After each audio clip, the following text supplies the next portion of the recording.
Purse standing. The sun is on your face. It's an ordinary August morning, 1925. You're not in Hiroshima specifically. You could be in any city on Earth where a nuclear bomb drops. And in the next 60 seconds, your body is going to go through a sequence of events that took science decades to fully understand. 0 seconds. The bomb detonated 580 meters above the ground. You are 1.5 kilometers from the epicenter. That detail matters, because at that distance, you're still alive. For now, the first event is the light. It doesn't look like sunlight.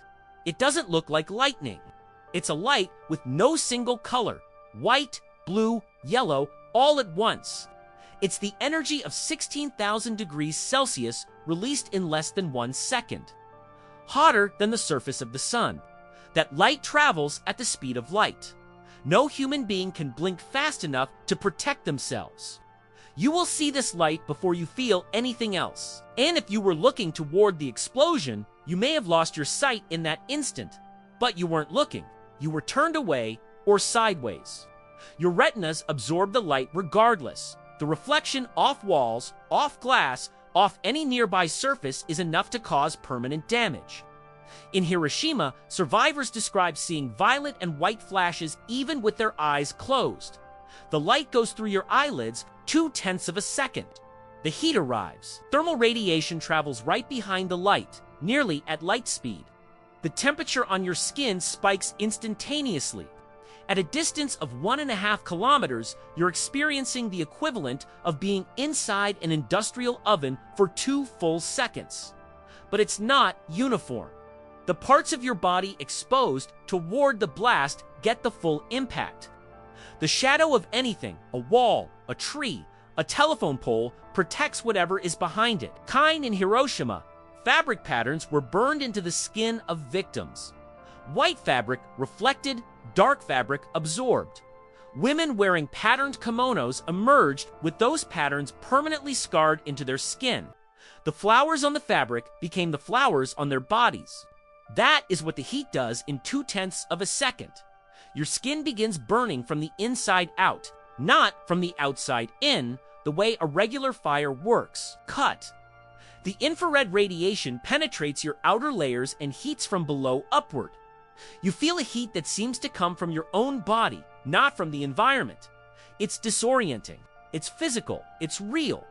0.3 of a second, the blast wave arrives. This is where most people die.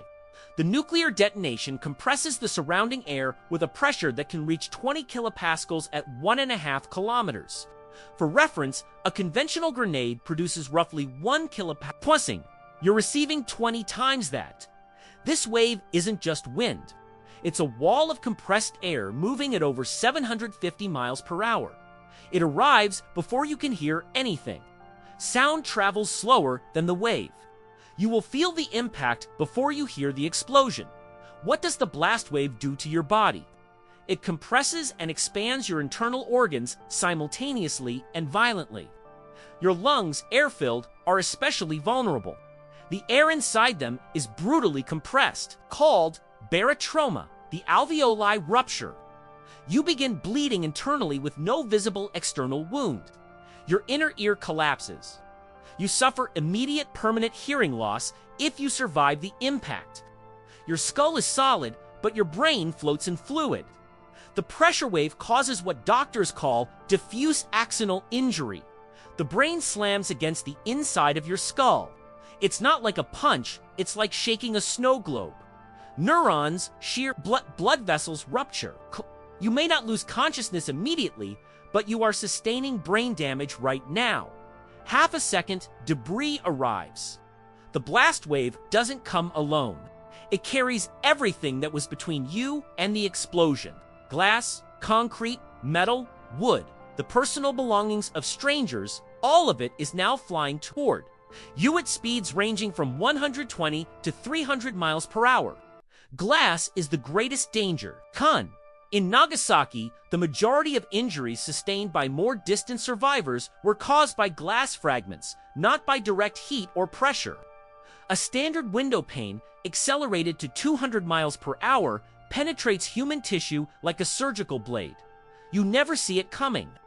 The wave passed, the destruction is already happening, and you're still trying to process what happened to your own body when the fragments have already gone through you. 1 second, you're on the ground. You didn't decide to fall. The blast wave knocked you down, or a piece of debris hit you, or your knees simply gave out. You're looking up at the sky. The sky above you has changed.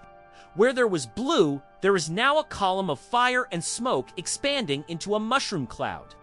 But you can't see it clearly because your eyes are damaged. You see shapes, you see diffuse light. You're still conscious.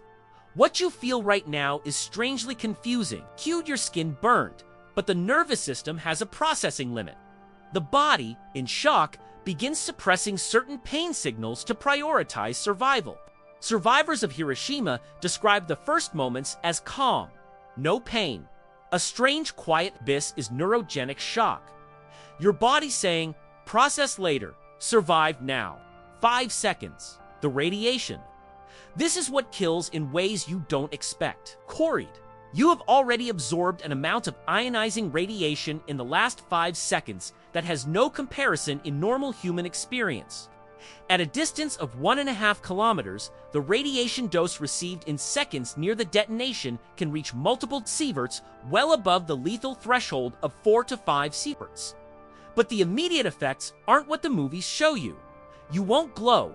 You won't feel the radiation arriving. It already arrived. It already passed through your body. Gamma rays and neutrons traveled through your skin, through your muscle, through your bone, ionizing molecules along the way. What they do is break the DNA chains inside cells. Not one cell, billions of cells simultaneously. The most vulnerable system is the hematopoietic one, the bone marrow that produces your blood cells. In the coming days, you'll notice that your body isn't producing white blood cells in sufficient quantities. Without white blood cells, any infection is lethal. The flu kills you. An infected cut kills you. Your immune system no longer exists the way it did. 10 seconds. You're still alive.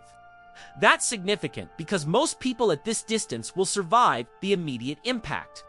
The problem is everything that comes after the fire burst, the primary fireball, has already peaked.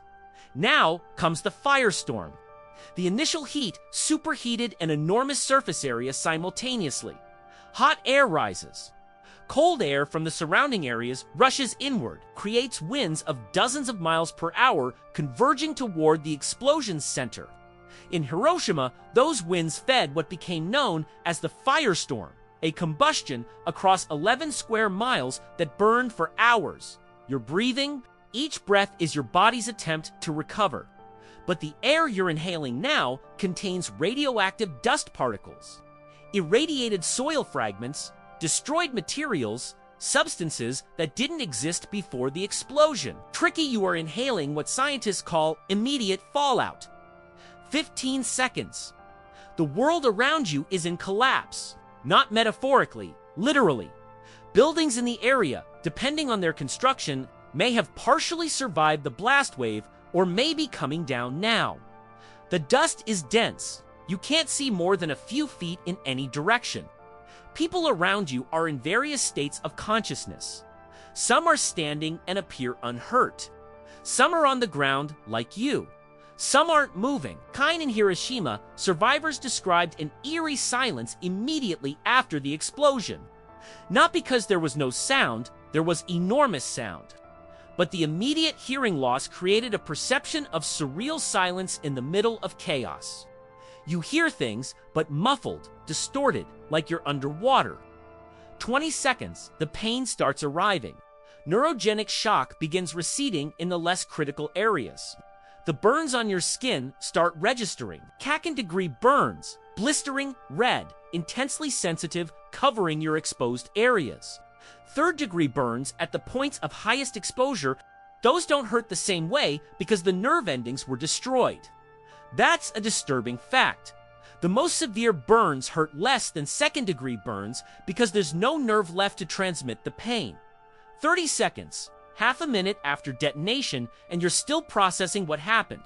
Your body is in total crisis mode. Heart racing. Adrenaline covering part of the pain. Your eyes are trying to focus. Your mind is trying to organize the chaos of sensory information. You think about people, that's universal.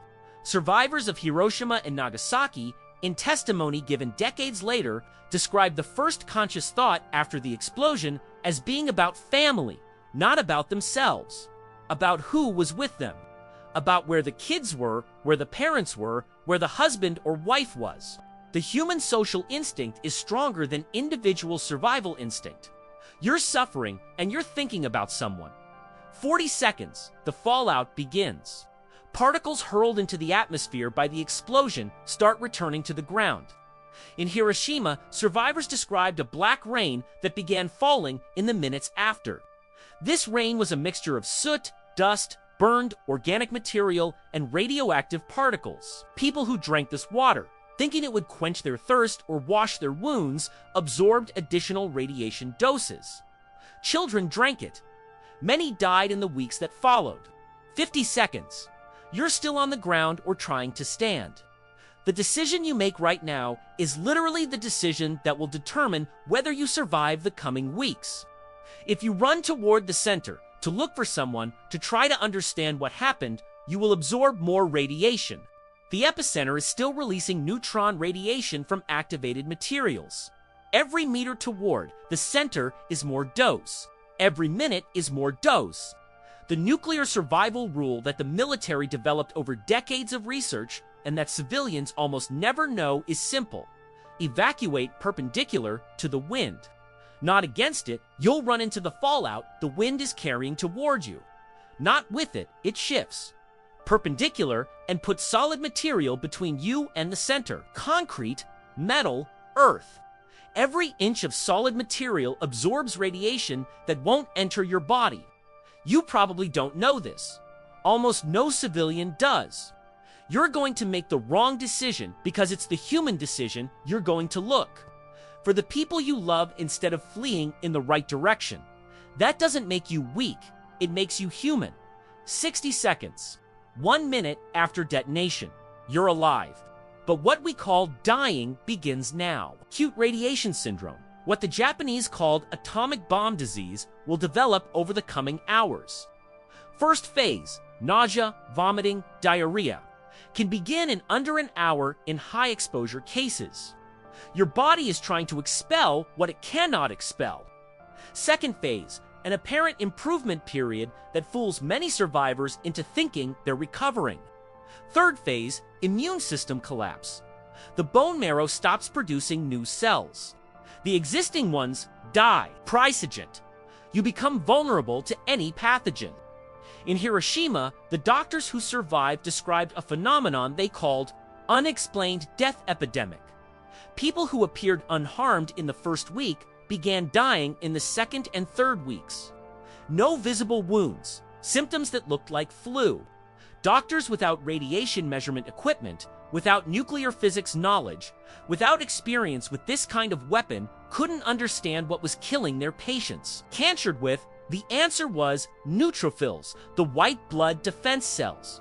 Radiation had destroyed them. Without them, a common bacterium that inhabits any surface, any food, any breath became lethal. The world itself became lethal.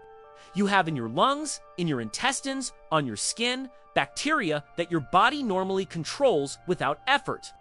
Now it can't, you're getting sick from yourself. Cut. In the days following the Hiroshima explosion, approximately 70,000 people died immediately or within hours. In the months that followed, an additional 50 to 80,000 died from burns, injuries, and radiation syndrome. Decades later, the elevated rates of leukemia and other cancers among survivors were documented in studies that continue to this day. But you're standing, or trying to, 60 seconds later, Pete, with burns, with auditory trauma, with lung damage, with DNA modified in billions of cells, with a radiation dose that will determine how much time you have you're standing. The human body is extraordinarily resilient. What happened inside you in 60 seconds would take another lifetime for science to fully understand. The Hiroshima bomb carried 16 kilotons of yield. Modern warheads in the global nuclear arsenal reach multiple megatons, 1,000 times more powerful. The 1.5-kilometer survival distance we calculated here. Against a modern warhead, that distance would be measured in dozens of kilometers. You survived the first 60 seconds. What comes next is a different story, and it starts right now. If this video puts you inside the 60 seconds nobody wants to imagine living through, subscribe. We tell the stories that science, history, and journalism know but never stay with long enough to actually feel.